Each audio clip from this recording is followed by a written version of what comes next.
नमः शिवाय। परम सृष्टा पर ब्रह्म परमात्मा शिव ही सबके स्वामी हैं। तीनों लोकों में कोई भी कार्य भगवान शिव की इच्छा के बिना नहीं हो सकता। फिर उनको कोई श्राप दे, तिरस्कार करे, इतनी सामर्थ्य भला किसमें है? देवताओं द्वारा भी पूज्य ब्राह्मणों को किसने और क्या श्राप दिया? प्रिय भक्तगण, इन सभी प्रश्नों के उत्तर शिव पुराण से इस वीडियो में दिए गए हैं। कृपया मेरी त्रुटियों को क्षमा कर भक्ति ज्ञान बढ़ाएं और भक्ति रस का भरपूर आनंद लें। एक समय की बात है, प्रयागराज में मुनियों ने विशाल यज्ञ का आयोजन किया। पितामह ब्रह्मा जी सहित सभी देवता भी यज्ञ में पहुंचे। भ्रमण करते हुए मां जगदम्बा और पार्षदों के साथ भगवान शिव भी उस यज्ञ में पहुंचे। भगवान के दर्शन पाकर सभी आनंदित हुए। उन दिनों दक्ष समस्त ब्रह्मांड के अधिपति बनाए गए थे। अकस्मात वे भी वहां पहुंचे। यज्ञ में विराजमान सभी ने उन्हें मस्तक झुकाकर प्रणाम किया, परंतु नाना प्रकार की लीलाएं करने वाले परमेश्वर शिव ने दक्ष को देखकर मस्तक नहीं झुकाया। इससे क्रोधित हो दक्ष ने कहा, प्रेतों और पिशाचों से घिरा शमशान में निवास करने वाला ये दुष्ट मुझे प्रणाम क्यों नहीं करता? मैं श्राप देता हूँ, इसे यज्ञ से बहिष्कृत कर दिया जाए। उत्तम कुल और जन्म से हीन ये देवताओं के साथ यज्ञ भाग ना पाए।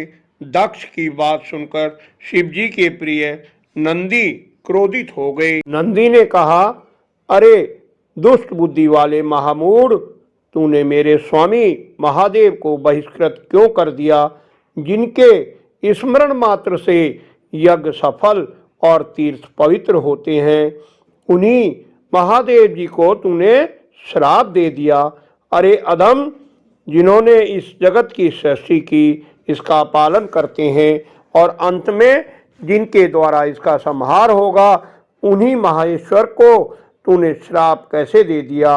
नंदी के वचन सुनकर अहंकार भरे दक्ष रोष में बोले, अरे रुद्रगणों, तुम सब लोग वेद से बहिष्कृत हो जाओ, वैदिक मार्ग से भ्रष्ट हो, सिर पर जटा, शरीर में भस्म, हड्डियों के आभूषण धारण करो। शिव के पार्षदों को दक्ष का श्राप सुनकर शिव जी के प्रिय भक्त शिलाद पुत्र नंदी क्रोधित हो बोले, अरे दुर्बुद्धि दक्ष, ब्राह्मणत्व के अभिमान में आकर तेरे जैसे जिन दुष्ट ब्राह्मणों ने महाप्रभु महेश्वर का उपहास किया है, उनको मैं रुद्र तेज के प्रभाव से श्राप दे रहा हूँ।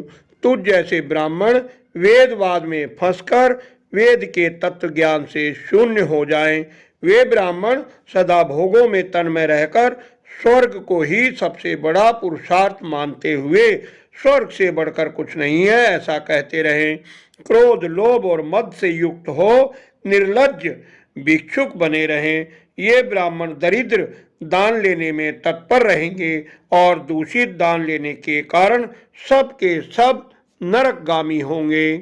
जो परमेश्वर शिव को सामान्य देवता समझकर उनसे द्रोह करता है, वह दुष्ट बुद्धि वाला दक्ष तत्व ज्ञान से विमुख हो जाए।